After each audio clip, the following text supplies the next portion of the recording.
আজকের পর থেকে আরো বেটার রিয়াকশন আসবে।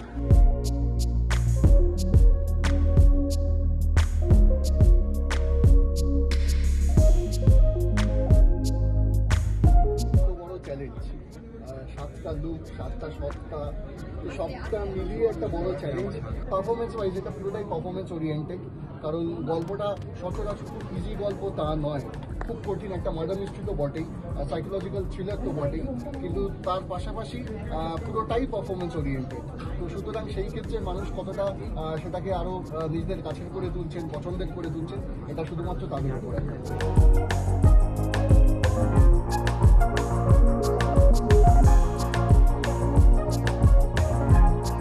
বহুরূপ নিয়ে তো আমি খুবই আশাবাদী, অনেকবারই বলেছি। বিশেষ করে এই পার্টটা আমার মনে হয়েছে খুব ভালো হবে, ভালো হলে তবেই পার্ট 2 হবে, যে পার্ট 2 এর কথা ভেবে আমার বহুরূপ করা।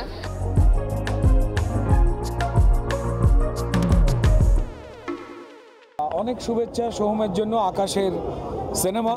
এবং এখানে সোহম ইদিকা রয়েছে, ইদিকার কাজ মানুষের পছন্দ হচ্ছে, খুব ভালো কথা। বাকি অন্যান্য গুণী অভিনেতারা রয়েছেন, প্রত্যেকেই অত্যন্ত দক্ষ অভিনেতা সোহম।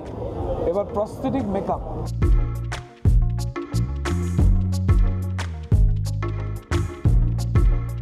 অতি অবশ্যই আমি বলতে চাই বহুরূপ খুব খুব খুব আমার মানে এক্সাইটিং লাগছে, এবং আমার মনে হচ্ছে ছবিটা কিন্তু খুব ইন্টারেস্টিং হবে, ভালো হবে।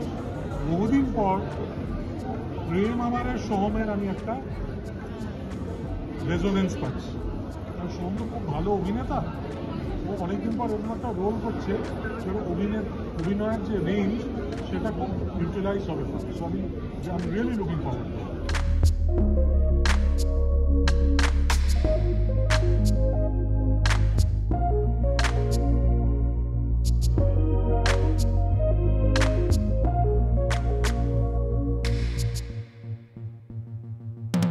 অবশ্যই গোটা টিম যারা বহুরূপ করেছেন, আকাশ মালাকার যিনি পরিচালক, তাদের প্রতি আমার শুভেচ্ছা রইল।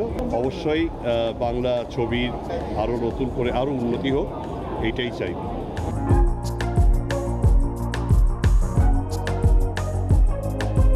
এই থ্রিলারটা বাংলা ইন্ডাস্ট্রিতে আগে হয়নি, তো এটা থ্রিলার ছবি, তার সাথে সেখানে রোম্যান্স আছে এবং অনেক কিছু মশলা আছে, সেটা ছবি দেখে মানে ন্যাচারালি দেখলে পরে বোঝা যাবে।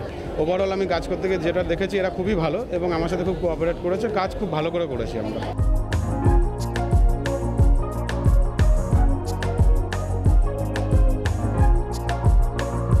ক্যামেরায় চিরঞ্জিতের সঙ্গে দেবপমের রিপোর্ট, এস নিউজ।